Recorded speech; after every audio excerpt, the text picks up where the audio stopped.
Hola, soy Jorge Moreno, el operador de la Eco Alfa 4 Foxtrot Whisky. Y en este vídeo voy a contaros cómo se representan las principales magnitudes de un sistema de corriente alterna, como por ejemplo nuestro sistema de antena. El vídeo es complemento de un artículo del mismo título que se publica en la revista Radioaficionados de URE en el año, mes y página que se indican en la descripción. Para entender qué está pasando en un punto concreto de nuestro sistema de antenas, nosotros necesitamos conocer el valor de la tensión, de la corriente y de la impedancia. Enseguida vamos a ver que para hacer esto necesitamos proceder de una forma ligeramente diferente a lo que hacemos en el caso de la corriente continua. Ese señor tan elegante que veis en la foto es Georg Simon Ohm. Y en 1827 pues formuló la ley de su nombre, que es la ley de Ohm, que es una simple fórmula que establece una relación entre la corriente, la tensión y la resistencia en un circuito de corriente continua. A mí me sorprende lo lista que era la gente entonces, ¿verdad? Porque fijaros, nosotros todavía, 2 siglos después, utilizamos esta misma fórmula para resolver circuitos en corriente continua. Aplicando la ley del señor Ohm, nosotros podemos resolver, por ejemplo, el circuito que tenéis a mi derecha.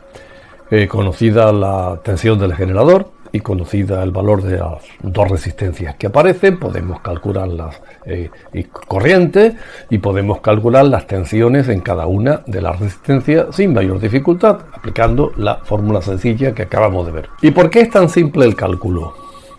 Por 2 razones.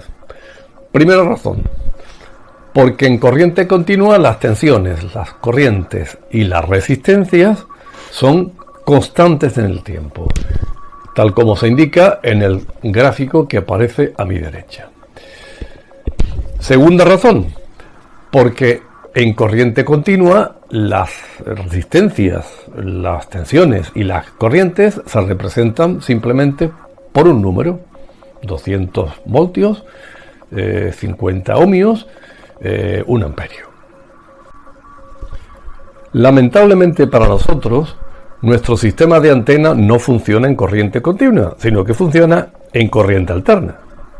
Tendremos nosotros que entonces aprender a representar en corriente alterna las tensiones, las corrientes y las impedancias para poder manejarlas y, por ejemplo, aplicar la ley de Ohm.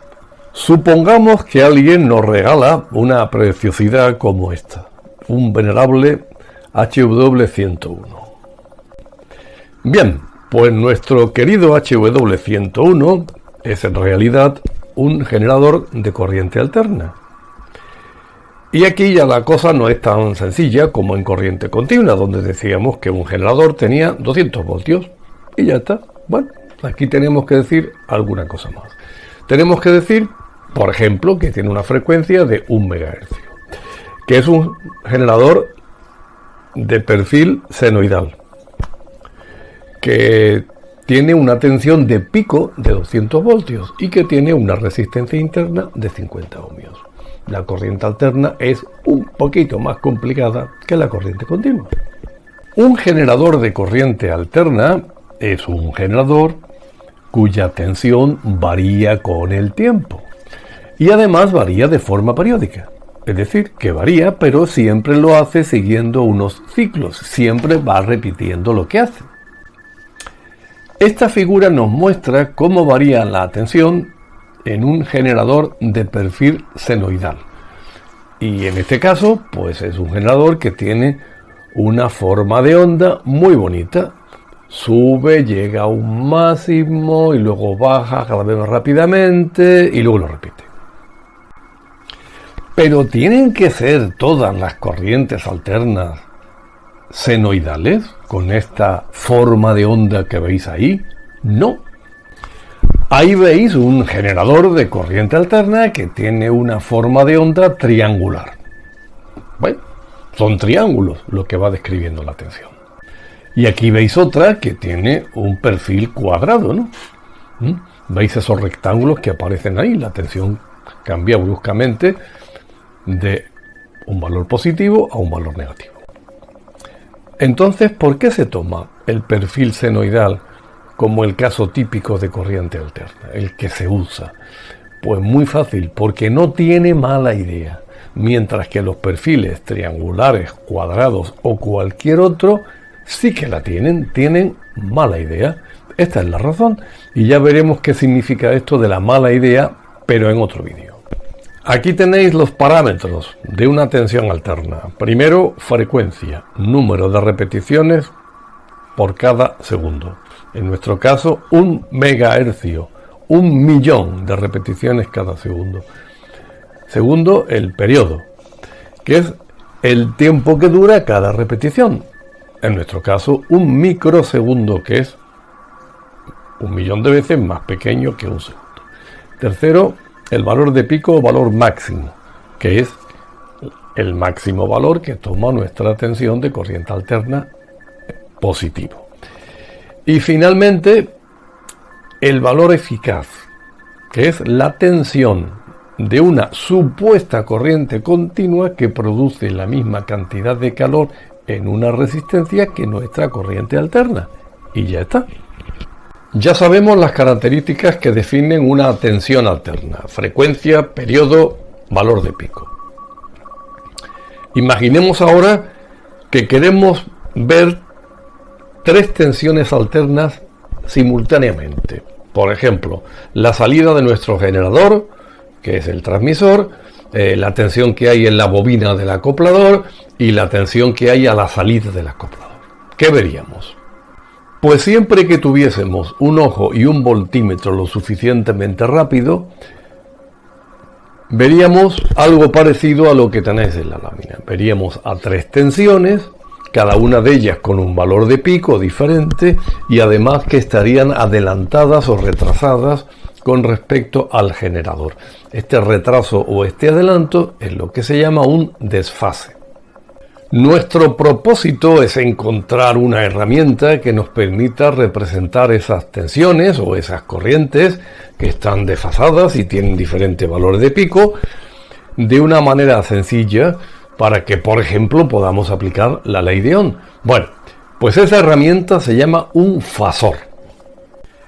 Este segmento dibujado horizontalmente, que va a girar sobre este punto en este sentido y va a dar una vuelta cada microsegundo, vamos a ver que va a representar a la tensión de nuestro generador. Vamos a hacerlo girar. Veis como la altura de la punta del segmento va dibujando exactamente la tensión de nuestro generador. Por consiguiente, podemos decir que este segmento llamado fasor es un representante de la tensión de nuestro generador. Y entonces, ¿hay posibilidad de usar esto de los fasores para representar tensiones en diferentes puntos de un sistema? Pues claro, vamos a dibujar entonces 3 fasores.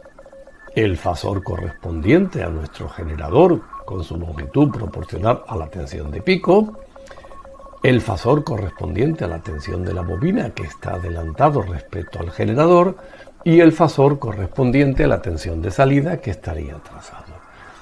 Y vamos a ver cómo al girar van dibujando las 3 tensiones en las que nosotros estamos interesados. Entonces podemos decir que para representar diferentes tensiones y corrientes en un sistema de corriente alterna, basta con dibujar sus fasores. Siempre pintamos horizontal y hacia la derecha el fasor correspondiente al generador y las diferentes tensiones estarán representadas por un segmento que indica su tensión o su corriente de pico y un ángulo que marca pues el desfasaje respecto al generador. Aquí tenéis un fasor que representa una tensión de 225 voltios con un adelanto de fase de 30 grados. Entonces, ya sabéis que las fases pueden estar adelantadas de 0 a 180 grados o pueden estar retrasadas de 0 a menos 180 grados. Cuando está en 180 grados, Se dice que está en contrafase. Bien, pues esto está muy bien, pero lo que no queremos es andar dibujando estas cosas y usar reglas, transportadores de ángulos y esas herramientas de dibujo. Para evitarlo, vamos a representar el fasor por dos numeritos.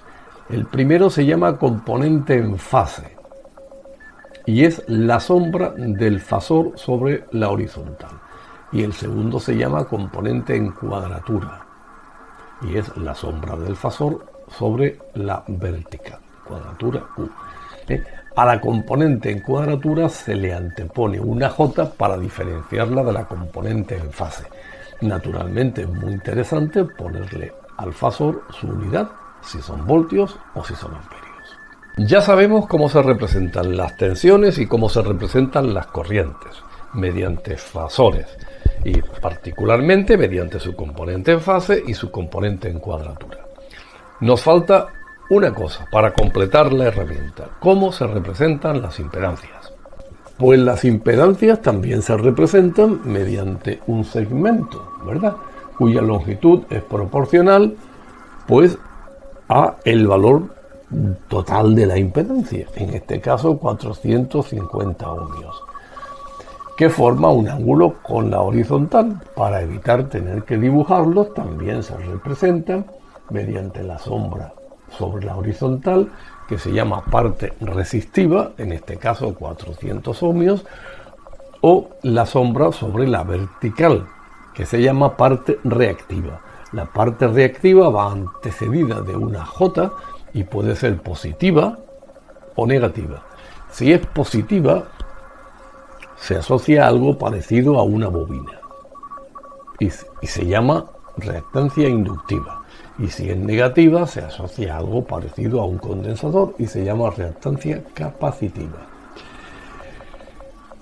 Entonces, ya digo que se representan mediante pues esta pareja de números. A la parte reactiva se le pone una J para que no se confunda con la otra, y a la parte resistiva no se le pone nada. Ya sabéis que se asocia con la resistencia, las que se calientan.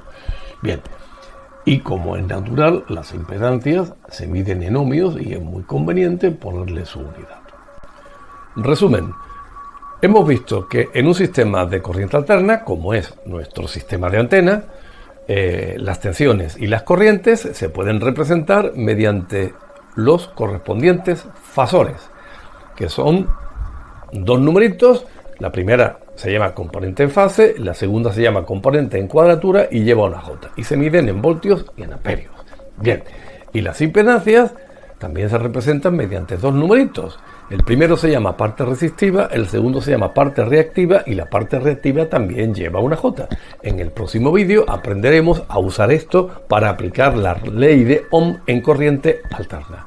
Nos vemos.